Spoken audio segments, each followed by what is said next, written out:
Now on to the modern vegetation found in this region. This region can be broken down to several different subsections. The Central Highlands Plateau, the area known as Gore, the area known as the floor slope, the area known as the lower slope, the area known as the terrace, the area known as the upper slope, and the limestone plateau.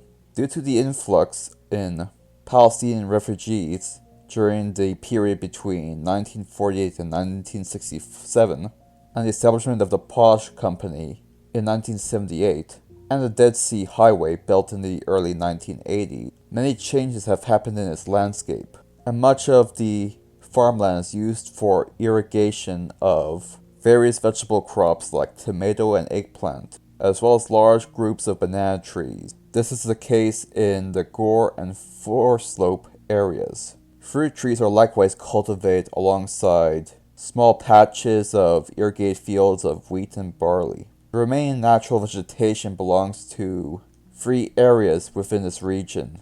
The Saline Soils of the Lycian Peninsula, the Hamada Desert of the Floor Slope, and pockets of tropical vegetation near water sources. Saline soils of Lycian Peninsula currently support life forms found in the region of the Persian Gulf Desert and semi-desert. Although based on what a 19th century explorer described, it was once a pretty wooded area with vast rushes and marshes. Another explorer in 1873 described similar phenomena, and described date palm, rush plants, reed plants, and tamaracks growing in this area. Although by the later days of the 19th century, the wetlands have been removed due to the extraction of potassium chloride on a massive scale, alongside the massive extraction of other materials such as chloride, salt, mud, animal feed, fertilizer, magnesia, phosphate, and bromine, and the diversion of water from the River Jordan. This has led to an increase in the amount of salt and a reduction of the sea level of that area, which has eradicated the entirety of the dense wetland present in the 19th century. In the runoff desert between the Dead Sea and the lower slope, various desert species of plant are found in that region, and it's mostly desert shrubland. And in the dry summer months, one can walk for meters without seeing a single plant specimen. Although in certain areas, moisture is trapped, creating small plant communities that are hodgepodges of different species. Plants that have been observed include a jubjub species, a species of globe thistle, a plant called desert cotton, and a desert shrub known as Sassola jordanicola.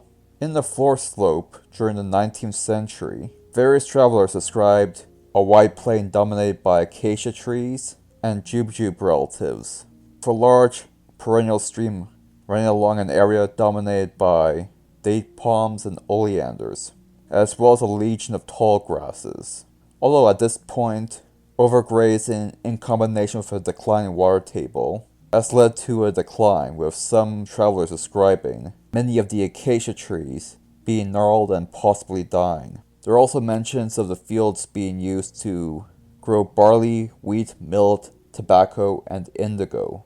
As of right now, it's mostly focused on tomato cultivation alongside citrus and dates, with much of the woodland area being cleared and the marshes drained. The third type of vegetation present in the Gore Folk Slope area has remnants of tropical Sudan vegetation, probably an echo of the late Miocene era. Such plants include a jubjub species, an acacia species, among many other tropical species. Well, that covers part 2. Stay tuned for part 3, where we'll cover the rest of section 2 of this paper.